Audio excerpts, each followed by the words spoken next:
नमस्कार, मैं आपका पीयूष सर। आज आप लोगों के बीच सेंट्रल टीईटी या बिहार टीईटी या यूपी टीईटी या अन्य किसी भी टीईटी के होने वाले एग्जाम के लिए या बीएड के अभ्यर्थियों के लिए जो आपको चैप्टर वाइज तथ्य हैं, उस तथ्यों को आप लोगों के समक्ष लाया हूं। चैप्टर वाइज तथ्य को जान लेने के बाद ही आप ऑब्जेक्टिव्स के जो भी एग्जामिनेशन होते हैं और ऑब्जेक्टिव्स को आप सही कर सकते हैं। बिना तथ्य के आप तुक्का लगा सकते हैं, लेकिन तथ्य की जानकारी के बाद आपकी पकड़ उस चैप्टर पे बहुत ज्यादा मजबूत हो जाती है। तो बिना समय गंवाए अब हम आप लोगों के समक्ष सेंट्रल टीईटी, बिहार टीईटी के सिलेबस के महत्वपूर्ण चैप्टर पर आज चर्चा करेंगे। तो वो जो चैप्टर है वो चैप्टर है आपको बालकों के विकास के सिद्धांत एवं अवस्थाएं।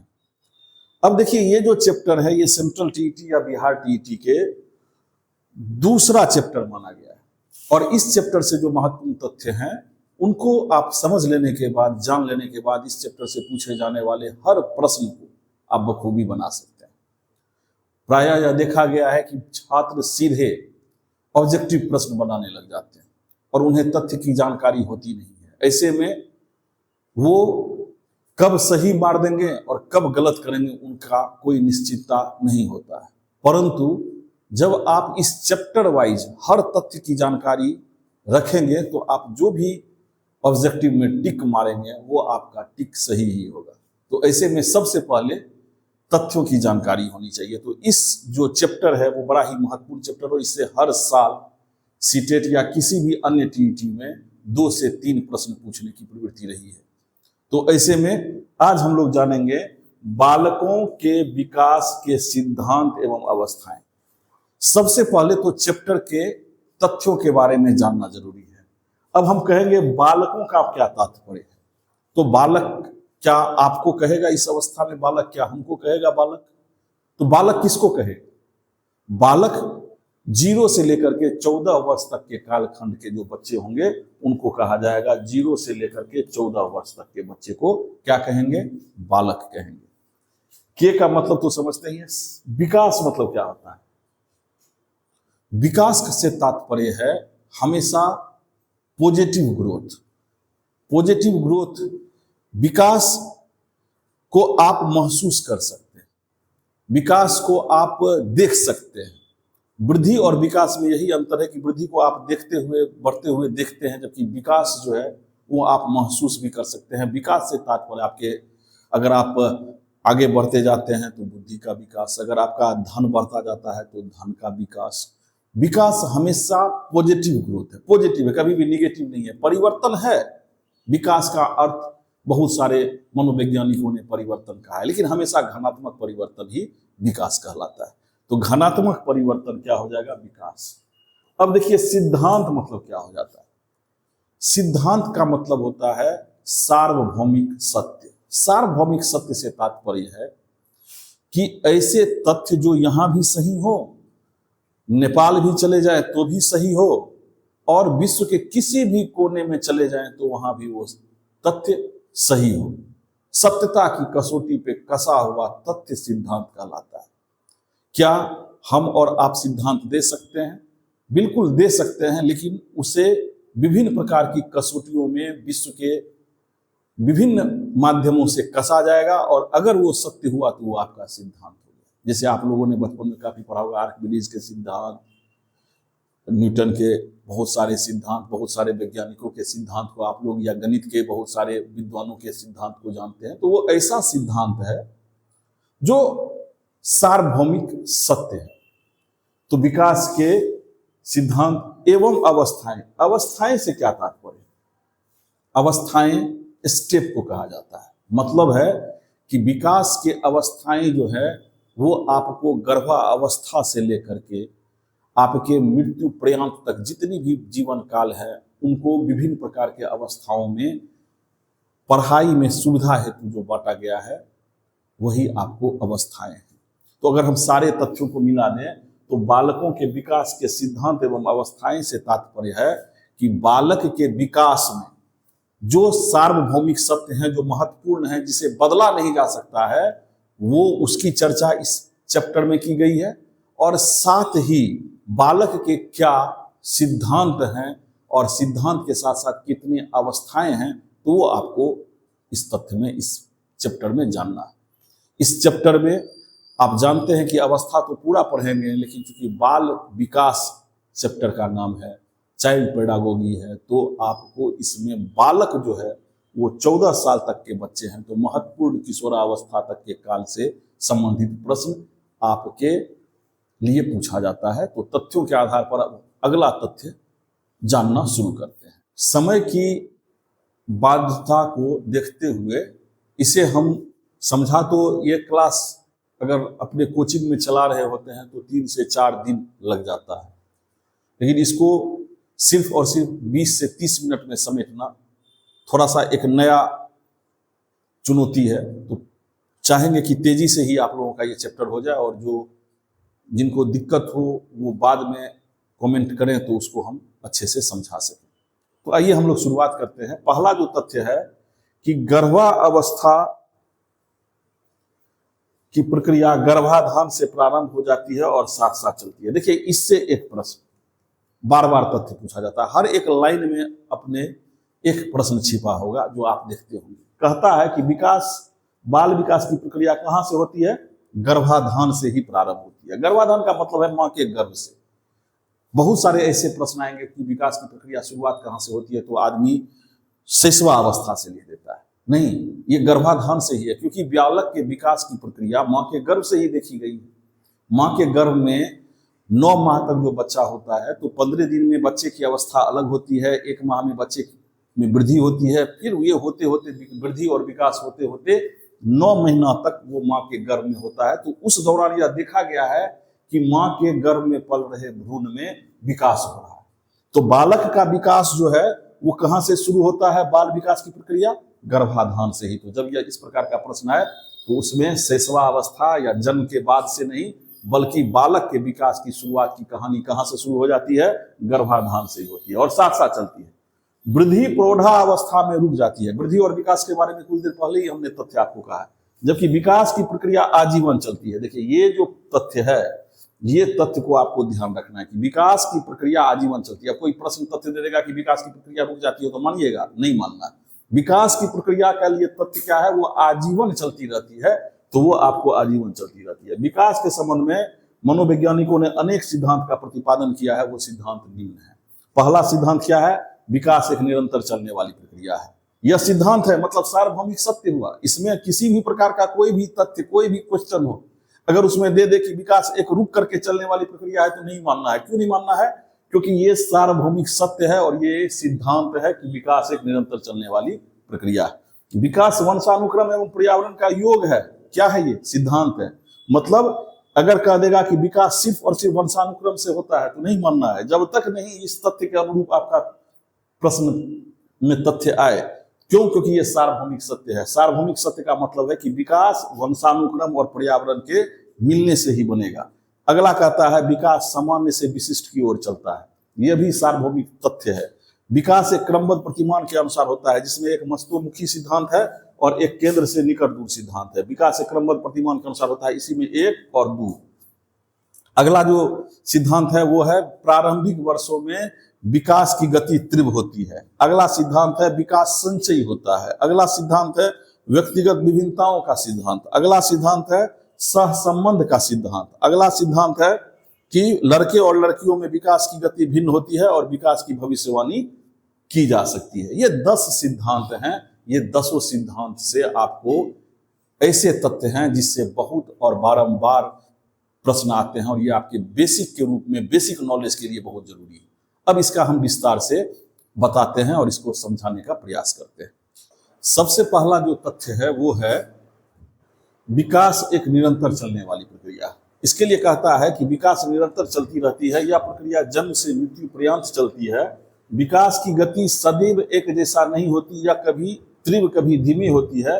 उदाहरण, बालक में शारीरिक और मानसिक गुण अचानक विकसित नहीं हो जाते। बालक में भाषा का विकास भी धीरे धीरे ही होता है। देखिए, विकास एक निरंतर चलने वाली प्रक्रिया है। यह तथ्य आप बीएड के दौरान भी, पढ़ाई के दौरान भी जानते होंगे, और ये तथ्य आपको पेडागोगी के दृष्टिकोण से बहुत ही महत्वपूर्ण है। ऐसे में कि यह प्रक्रिया जन्म से मृत्यु पर्यंत चलती रहती है, यह आपको तथ्य है। यह जो तथ्य है इसको आप प्रश्न के कसौटी से खरा उतारना है कि वो सही कह रहा है या गलत कर रहा है। विकास निरंतर चलती रहती है, कभी भी रुकती नहीं है, और यह प्रक्रिया जन्म से मृत्यु पर्यंत तक चलती है। विकास की गति सदैव एक जैसी नहीं होती, यह कभी तीव्र होती है और कभी धीमी होती है। तो यह भी एक तथ्य है कि विकास कभी एक लाइन नहीं है, यह कभी तीव्र होगा, कभी स्लो होगा, कभी तीव्र होगा, कभी स्लो होगा। सीधी रेखा का मतलब है कि उस व्यक्ति का मर जाना, जैसे ईसीजी में होता है। तो विकास कभी तीव्र होगी, कभी स्लो होगी, लेकिन ना ये रुकने वाली है और ना ही सीधे चलने वाली है। मतलब कुछ ना कुछ उसमें आपको कंपन होगा। बालक के शारीरिक और मानसिक गुण अचानक विकसित नहीं हो जाते हैं। क्या आपने किसी बच्चे को देखा है कि उसमें एकाएक जो है सो शारीरिक और मानसिक गुण विकसित हो गया? पहले बच्चा छोटा रहता है, फिर वो धीरे धीरे जो जो वो बढ़ते जाता है तो उसके शारीरिक विकास होती है, उसकी लंबाई का भी विकास होता है, और साथ ही साथ उसके बढ़ने के साथ साथ उसके मानसिक विकास ही होता है। साथ ही इसमें एक उदाहरण यह भी है कि कोई भी बालक जो जन्म लेता है तो बोलना एकाएक शुरू नहीं करता, बल्कि क्या करता है, पहले वो अ बोलता है, फिर ब बोलता है, फिर बा बोलता है, फिर बा बोलता है, और उसके बाद वो अपना भाषा के प्रक्रिया को, इसी बातों को, तथ्यों को दोहराते दोहराते वो भाषा में प्रवीणता प्राप्त करता है। लेकिन कोई भी बालक एकाएक आप बोलना शुरू नहीं करता है, उसमें भाषा के विकास की भी में भी एक निरंतरता रहती है। दूसरा जो तथ्य है वो है विकास वंशानुक्रम और पर्यावरण का योग है।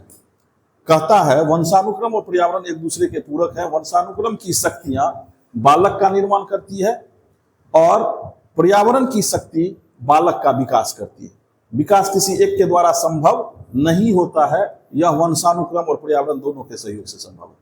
देखिए, वंशानुक्रम का मतलब है माता पिता के गुण जो एक पीढ़ी से दूसरे पीढ़ी तक संवहित एवं संग्रहित और संचारित होते रहते हैं, उसे हम लोग कहते हैं क्या, तो वंशानुक्रम। वहीं पर्यावरण से तात्पर्य आपके आसपास के वातावरण का आपके ऊपर पड़ने वाले प्रभाव से। अब देखिए दोनों कितना जरूरी है।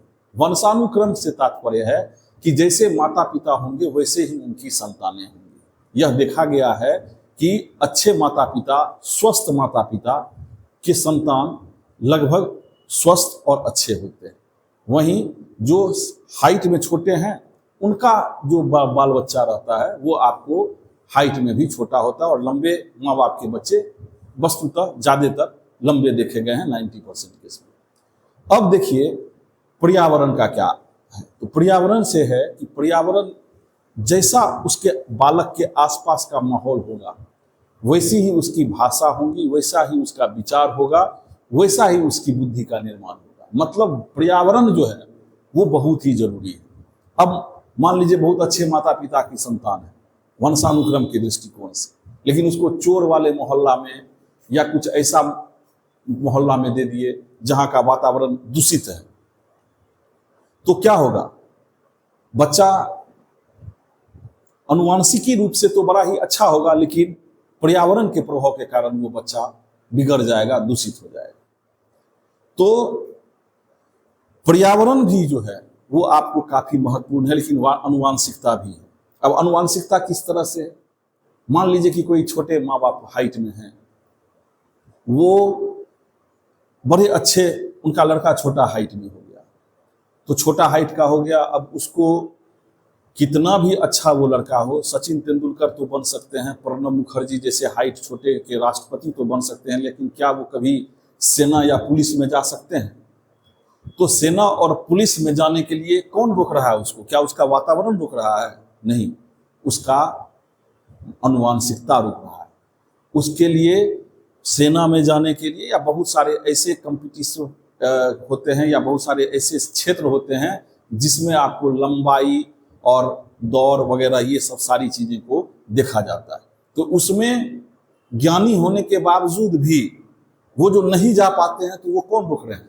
वो रोक रहे हैं उसका अनुवांशिकता। तो जब भी किसी बच्चे का अनुवांशिकता अच्छा होगा, पर्यावरण अच्छा होगा, तभी बच्चा जीवन में सफल होगा। अनुवांशिकता ठीक है, गलत जगह रह गया तो सब लंबाई होने के बावजूद भी पर्सनैलिटी अच्छा होने के बावजूद भी अगर संस्कार नहीं मिला तो वो फिर बच्चा बेकार ही समझिए। तो इसलिए यह कहा गया है कि आनुवांशिकता और पर्यावरण दोनों का मेल जो है वो आपको क्या कहलाता है, विकास कहलाता है। अब अगला क्या कहता है, तथ्य तीसरा, विकास जो है वो सामान्य से विशिष्ट की ओर चलता है। अगला जो तथ्य है उस तथ्य को कहता है कि विकास सामान्य से विशिष्ट की ओर चलता है। सामान्य मतलब क्या हो गया, अब विशिष्ट मतलब क्या हो गया? सामान्य मतलब हो गया जनरल, विशिष्ट मतलब हो गया स्पेशल। तो क्या कोई भी व्यक्ति सामान्य से विशिष्ट की ओर ही चलता है? तो विकास भी क्या है, सामान्य से विशिष्ट की ओर चलता है। इसको इस उदाहरण से समझिए। बहुत सारे आप ऐसे व्यक्ति को देखे होंगे जो कल कुछ नहीं था और आज विकास की राह पर चलते हुए बहुत आगे तक बढ़ गया। पहले क्या था, सामान्य था, लेकिन आज क्या हो गया, वो बहुत महत्वपूर्ण पद पर है। या कोई ऐसे व्यक्ति को देखे होंगे जो सामान्य प्रक्रिया करते करते करते करते आज वो अपनी ऊंचाइयों को छू रहा है। तो विकास में भी बिल्कुल यही है। पहले इसके तथ्य को जानते हैं, फिर उदाहरण के द्वारा बताते हैं। बालक में विकास की प्रक्रिया सामान्य से विशिष्ट की ओर चलती है। सीखते समय सबसे पहले बालक निरर्थक ध्वनि का करता है, उसके बाद ही कुछ सार्थक ध्वनि को उच्चारित करता है।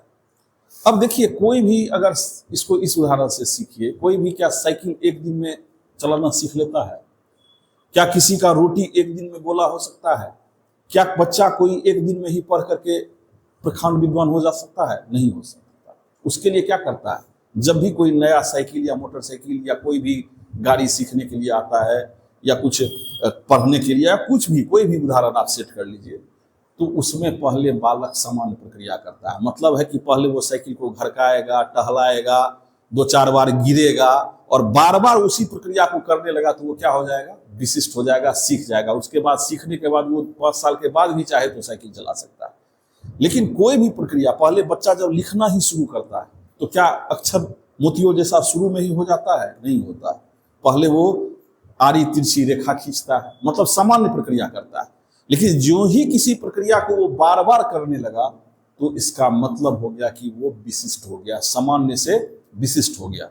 रोटी किसी का गोल नहीं बनता है, विभिन्न देशों का नक्शा बन जाता है, लेकिन वही अगर प्रयास करते रहा तो बाद में उसका रोटी भी क्या हो जाता है, गोल बनना शुरू हो जाता है। तो प्रक्रिया जो है, विकास की प्रक्रिया भी सामान्य से विशिष्ट की ओर जाती है।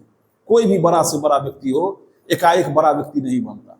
पहले वो सामान्य रहता है, सामान्य प्रक्रिया और अपने कार्य के धुन में जब वो बराबर लगा रहता है तो ही वो कार्य करते करते विशिष्ट बन जाता है। तो कोई भी प्रक्रिया विकास की जो है वो क्या है, सामान्य से विशिष्ट की ओर चलती है। अगला क्या कहता है, विकास एक क्रमबद्ध प्रतिमान के अनुसार होता है। अगला है क्रमबद्ध प्रतिमान, मतलब होता है दिशा, एक निश्चित दिशा की ओर होती है। और इसमें से दो जो है आपको बराबर पूछा है, मस्तकोमुखी सिद्धांत या शिरोमुखी सिद्धांत। ये देखे होंगे कि सीटेट के परीक्षा में या टीटी या अन्य टीटी में ये प्रश्न एक काफी बार आया। मस्तकोमुखी सिद्धांत को शिरोमुखी सिद्धांत भी कहा जाता है, इसलिए यह कंफ्यूजन में नहीं रहिएगा कि शिरोमुखी अलग है और मस्तकोमुखी अलग है।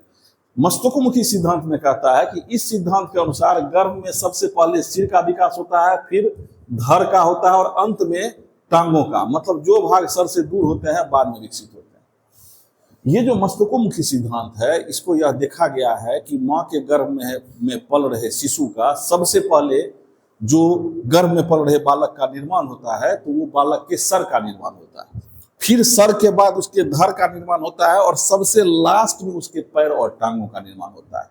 और यह प्रक्रिया विश्व के हर माँ के गर्भ में पल रहे बच्चे के साथ होता है। ऐसा नहीं कि अमेरिका में जो माँ के गर्भ है उसके में पहले पैर हो जाएगा और बाद में उसका सिर होगा, ऐसा नहीं है।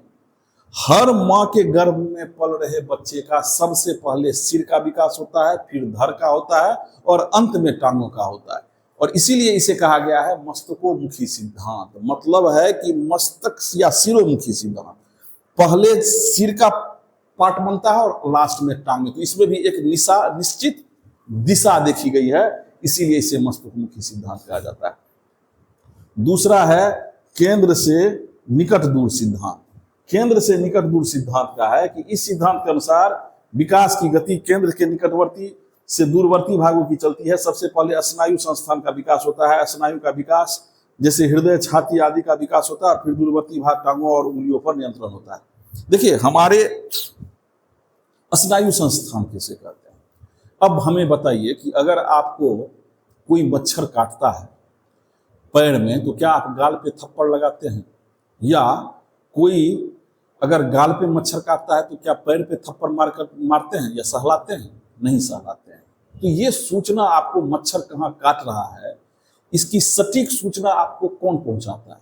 या मान लीजिए आप बैठे हुए हैं और आपके शरीर के किसी भाग पे कोई चींटी या कोई कीड़ा चलने लगे, तो आप फौरन जो है उस स्थान से उस चींटी या कीड़ा को, छोटा सा चींटी है, छोटा सा कीड़ा है, लेकिन उसकी भी सूचना आपके मस्तिष्क तक कौन पहुंचाता है?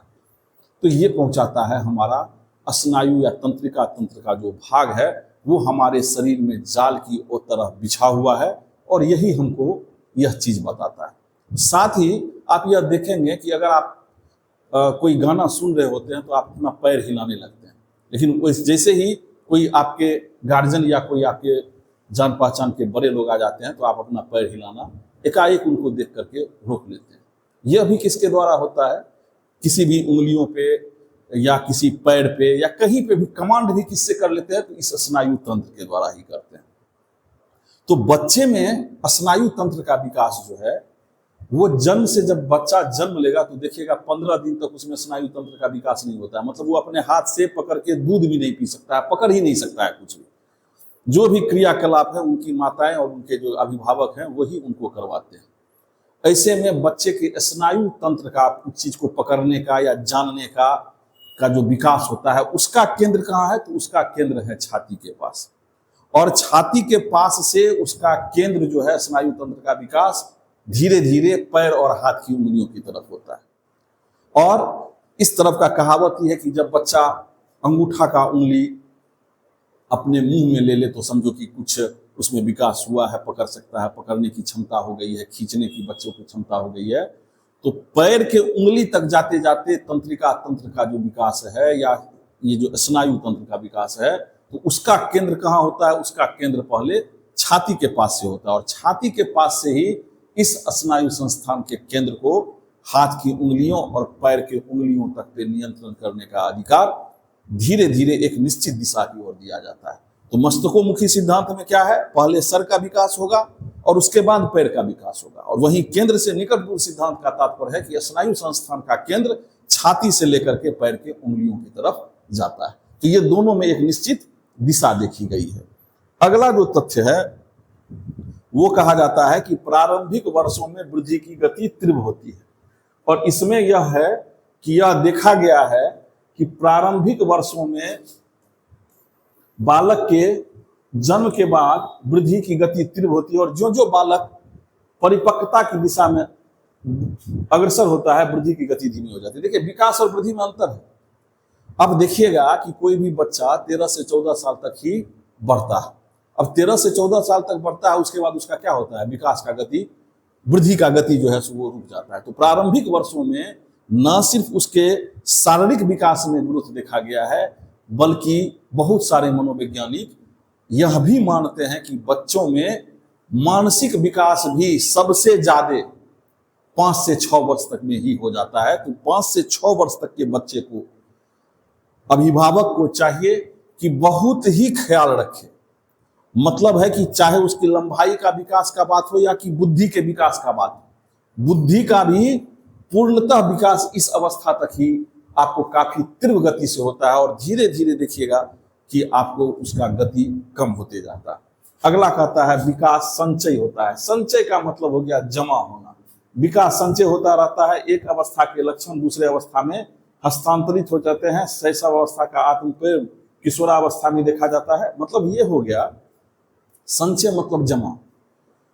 जो चीजें आज आप सीख रहे हैं वो आप में जमा हो रहा है। आज जो आप क्लास से ही जितने सारे तथ्य का अवलोकन करके सीख रहे हैं वो सारे तथ्य आप में जमा होते जा रहे हैं। और ये जमा निकलेगा कब? एग्जामिनेशन हॉल में। एग्जामिनेशन हॉल में जब आप रहेंगे और जब आपसे प्रश्न पूछा जाएगा कि विकास जो है निरंतर नहीं चलने वाली प्रक्रिया है, आप तुरंत रोक देंगे, अरे सर तो पढ़ाए थे कि विकास एक निरंतर चलने वाली प्रक्रिया है, तो ये तो कुछ गलत कह रहा है, तो इसको हटाओ। तो ये कहाँ निकलेगा? ये अभी आप जो भी पढ़ रहे हैं, या इसको इस उदाहरण से भी समझिए कि आपने बचपन में जो पढ़ा था या बचपन में जो सीखा था, साइकिल चलाना ही सीखे, और अब आप मोटरसाइकिल और कार पे घूम रहे होंगे, तो अगर आपको पुनः साइकिल मिल जाए तो भले आपने उसे बचपन में चलाया है, लेकिन आप उस पे चलाने में कोई दिक्कत आपको नहीं होगी। जब भी आप अपने बच्चे का भी साइकिल लेंगे तो भी आप उसे चला सकते हैं। क्यों? क्योंकि वो साइकिल चलाना जो आपने बचपन में सीखा था वो आप में क्या हो गया, वो आप में जमा हो गया, संचय हो गया। तो इसलिए कहा जाता है विकास संचयी होता है। अगला जो तथ्य है वो है व्यक्तिगत विभिन्नता का सिद्धांत। ये भी सार्वभौमिक सत्य है। इस सिद्धांत के अनुसार विकास के विभिन्न क्षेत्रों में व्यक्तिगत विभिन्नता पाई जाती है। एक ही आयु के दो बालकों में विभिन्नताएं होती है। बालकों के विकास के लिए ऐसी विशेषताएं हैं जिसके कारण बालक एक दूसरे से भिन्न होता है। देखिए, व्यक्तिगत विभिन्नता का एक चैप्टर भी आएगा जिस पर विस्तार से बताएंगे आप लोगों को। सीटेट के में एक चैप्टर है व्यक्तिगत विभिन्नता। व्यक्तिगत विभिन्नता का तात्पर्य है कि ये सब ईश्वरीय कृति है। आज तक किसी भी बहुत कम ऐसे आपको उदाहरण मिलेंगे जिसमें दो व्यक्तियों में समानता है। एक ही माँ के गर्भ से, एक ही माता पिता के दो संतानों में भी आपको अंतर, चाहे उसके रंग रूप में हो, उसके स्वभाव में हो, मतलब कोई ना कोई अंतर तो मिल ही जाएगा। जुड़वा भी हुआ तो भी अंतर। तो भगवान का जो अंतर करने वाला टेक्नोलॉजी है वो आपको आजकल के एआई से भी फास्ट है। भगवान ने जो अंतर एक व्यक्ति का दूसरे व्यक्ति से किया है वो आपको बना हुआ है। तो व्यक्तिगत विभिन्नताएं हैं, और ये व्यक्तिगत विभिन्नताएं आपको, तो जब ये चीजें हैं तो इसका आगे आप प्रयोग कर सकते हैं। आप टीचर के रूप में पदस्थापित होंगे। कोई एक तथ्य बताएंगे, कोई बच्चा एक ही बार में आपकी बातों को समझ लेगा और कोई बच्चा आपकी बातों को एक बार में नहीं समझेगा। तो अब टीचर होता है कि हमने पढ़ाया तो सबको आधा समझ गया, ये नहीं समझा, उसमें उस बच्चे का दोष नहीं है, ये उसके व्यक्तिगत विभिन्नता के कारण है। ऐसे में आपको चाहिए कि आप उन्हें पुनः दूसरे उदाहरण से समझाएं, क्योंकि हो सकता है कि बच्चा आपके विषय में व्यक्तिगत विभिन्नता के कारण कमजोर हो, लेकिन दूसरे टीचर के में वो उस विषय को लेकर के ज्यादा इंटरेस्टेड हो, उसमें वो ज्यादा तेज हो। तो व्यक्तिगत विभिन्नताएं एक बालक को दूसरे बालक से अलग करती हैं। ये भी सार्वभौमिक सत्य है। अगला कहता है सहसंबंध का सिद्धांत। इस सिद्धांत का अनुसार विकास की दृष्टि में बालक के अधिकांश गुणों में सहसंबंध पाया जाता है। उदाहरण तौर पर जो बालक शारीरिक रूप से विकलांग है उनका शारीरिक विकास, सामाजिक व्यवहार मंद होता है, और जिसका शारीरिक विकास अच्छा होता है उसका सामाजिक विकास भी अच्छा होता है। सबसे पहले हम लोग जानते हैं सहसंबंध मतलब क्या होता है। सहसंबंध का मतलब है, इसको इस तरह से समझिए कि चोट लगे उसको तो दर्द हो जाए। इसको सहसंबंध मतलब हो गया एक दूसरे से संबंधित होना। अब कहने का तात्पर्य है कि हर चीज में आपको कोई ना कोई संबंध होता है। आप अगर टॉपर बनेंगे तो उसमें भी यह सहसंबंध है कि आप ज्यादा पढ़ेंगे, ज्यादा मेहनत करेंगे तो आप टॉपर बनेंगे, या आप में समझने की क्षमता कम पढ़ करके भी ज्यादा है तो आपके किसी तथ्य को ज्यादा समझने की क्षमता का सहसंबंध किससे है? आपको टॉपर बनाने से। तो कोई बच्चा है बीएड का एडमिशन पास करने के बाद भी नहीं ले पाया आर्थिक स्थिति के कमी के कारण, तो उसके आर्थिक स्थिति का सहसंबंध किससे हो गया? उसके बीएड में एडमिशन न लेने के कारण। कोई भी, चाहे आप लेट आए उसमें भी सहसंबंध है, क्योंकि कहीं ढाला गिरा होगा। हर घटना, हर बातों के पीछे कोई ना कोई सहसंबंध आपको देखा गया है। इसीलिए इसे यह कहा जाता है सहसंबंध का सिद्धांत। अगला है लड़के तथा लड़कियों में विकास की गति भिन्न होती है। यह तो तथ्य है। इसमें यह देखा गया है कि लड़के और लड़कियों में विकास की गति भिन्न पाई जाती है। लड़कों में शुरुआती वर्षों में विकास की गति लड़कियों की अपेक्षा कम होती है, और लड़के जो है सो आपको युवा अवस्था में लेट से पहुंचते हैं बनस्पत लड़कियों के। 11 से लेकर के 14 वर्ष तक के बालक बालिकाओं में यह देखा गया है कि बालिकाओं में विकास जो है, वृद्धि जो है वो आपको तीव्र होता है, वहीं बालक में अपेक्षाकृत कम होता है। तो यही उसके में विकास की गति जो है वो आपको भिन्न भिन्न लिंग आधारित हो जाता है। अगला है कि विकास की भविष्यवाणी की जा सकती है। विकास की भविष्यवाणी की जा सकती है से तात्पर्य है कि ये सबको शुरू से ही कहा गया है कि विकास की भविष्यवाणी पूत के पलने में ही दिख जाते हैं, कुछ इस तरह का उदाहरण सब दिया जाता है। होनहार बिरवान के होत चिकने पात, ये सारी चीज़ें हम लोग के समाज में बहुत पहले से ही कहावती चला आ रहा है। वस्तुतः मनोवैज्ञानिकों ने भी यह माना है कि विकास की भविष्यवाणी की जा सकती है। अगर कोई क्रिकेटर बनेगा तो उसको देखा गया है कि शुरू से ही क्रिकेट के प्रति ज़्यादा लगाव रहा है, और वो क्रिकेट बचपन से ही, सचिन तेंदुलकर का आपको बचपन का ही फोटो मिल जाएगा जिसमें कि वो बैट उठाए हुए हैं, भले ही वो 2 साल का ही बच्चा क्यों ना।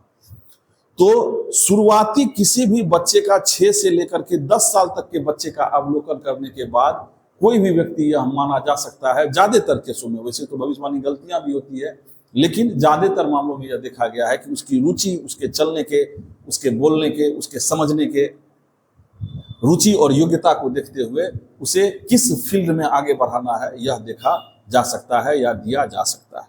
तो ये सारे 10 सिद्धांत थे। इस 10 सिद्धांत को आपको सार्वभौमिक सत्य हैं, इसको आपको ढंग से जानना है, और इसके बाद इस तथ्य में जो भी तथ्य हैं उसको आपको आसानी से समझना है।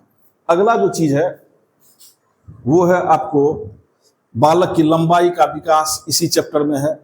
तो जन्म के समय 19 से 20 इंच औसत है। ये औसत का मतलब ये नहीं कि सब बच्चा 19 से 20 इंच का होगा, मतलब हो गया कि पूरे वर्ल्ड के आधार पर जो बच्चा का औसत लंबाई है उसको माना गया है कि जन्म के समय 19 से 20 इंच, 4 माह में 23 से 24 इंच, 8 माह में 26 से 28 इंच, 1 वर्ष में 28 से 30 इंच, 2 वर्ष में 32 से 34 इंच। इसको 5 वर्ष में, बस एक तथ्य इससे निकल के आता है कि जन्म के समय में जो उस बच्चा का जितना लंबाई होगा, 5 वर्ष में उस बच्चे का लंबाई जो है जन्म के लंबाई की अपेक्षा 2 गुना हो जाता है। और 15 वर्ष में औसत जो लंबाई है पूरे विश्व की वो आपको 65 इंच। दांतों की संख्या 6 वर्ष में 1 या 2, 8 वर्ष में 10 या 11, 10 वर्ष में 14 से 16, 12 वर्ष में 24 से 26 और 13 वर्ष में 27 से 28। ये जब हम दांतों की संख्या पढ़ाते थे तो क्लासरूम में आपको बहुत सारे ऐसे छात्र थे जो कहते थे सर 6 वर्ष में कैसे 1 या 2। तो 6 वर्ष में इसलिए 1 या 2 क्योंकि जन्म का जो दांत है उसको मनोवैज्ञानिकों ने काउंट नहीं किया है। दूध के दांत जब टूटने शुरू हो जाते हैं तो आप देखते हैं कि जो आपके पास ज्यादा समय तक रहता है तो 6 वर्ष में आपको बच्चे का 1 या 2 ही आएगा। 8 वर्ष में जो है वो आ जाएगा आपको 10 से 11, और ज्ञान 32 आते आते तो किसी किसी को 25-26 साल लग जाता है। उसके बाद है बच्चों के विभिन्न अवस्थाएं। देखिए ये अवस्थाएं से संबंधित जो तथ्य हैं ये आपको बार बार पूछे जाते हैं, और इसमें बहुत ज्यादा कंफ्यूजन भी है क्योंकि बहुत सारे मनोवैज्ञानिकों ने अवस्थाओं का वर्णन भिन्न भिन्न तरीके से किया है, लेकिन कुछ भी किया है जो सार्वजनिक मत है उसी को हम लोग क्या कहते हैं पकड़ करके चलेंगे। ऐसे में इसमें बहुत सारे कंट्रोवर्सी देखेंगे, उस कंट्रोवर्सी में हम लोगों को नहीं फंसना है। कोई कोई मनोवैज्ञानिक आए हैं किसी काल को किसी काल से इस अवस्था से इस अवस्था तक रख दिए हैं, कोई इस तरफ से इस तरफ कर दिए हैं। अंतिम में लगभग 100 मनोवैज्ञानिक हैं जिन्होंने हर काल का वर्णन अलग अलग तरीके से किया है। ऐसे में जो सम्मिलित या कॉमन आपको काल है उसी को हम लोग इसमें जानेंगे। तो जो महत्वपूर्ण मनोवैज्ञानिक के द्वारा दिया गया है वो है बच्चों के विभिन्न अवस्था में। तो सबसे पहला आ जाएगा प्रसव पूर्व, दूसरा हो जाएगा शैशव, तीसरा आ जाएगा बाल्य अवस्था, चौथा आ जाएगा किशोरावस्था, और 5वां आ जाएगा प्रौढ़ावस्था। इसको उंगली पे आप लोगों को याद करना होगा।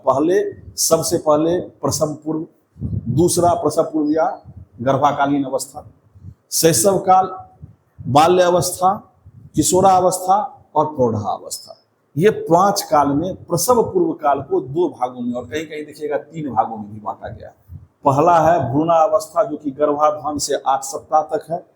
दूसरा है गर्भावस्था 8 सप्ताह से जन्म तक। तीसरा है शैशव काल जो नवजात काल है जन्म से 15 दिन, और सब शैशव काल है 15 दिन से 2 वर्ष तक। उसके बाद है बाल्य अवस्था, प्रारंभिक बाल्य अवस्था और मध्यकालीन बाल्य अवस्था। उसके बाद है किशोरावस्था जिसमें तरुण और किशोरावस्था में बांटा गया है, और प्रौढ़ावस्था, प्रारंभिक प्रौढ़ावस्था, मध्य प्रौढ़ावस्था और उत्तर प्रौढ़ावस्था, इसके भी काल है। देखिए इसको समझाने के लिए हमको नेक्स्ट वीडियो की आवश्यकता होगी आप लोगों को। कारण है कि कितना भी संक्षेप और फास्ट करके इस चैप्टर में निकला जाए तो इस चैप्टर से 2 वीडियो आपको बनेंगे ही बनेंगे। तो मिलते हैं इसके अगले भाग।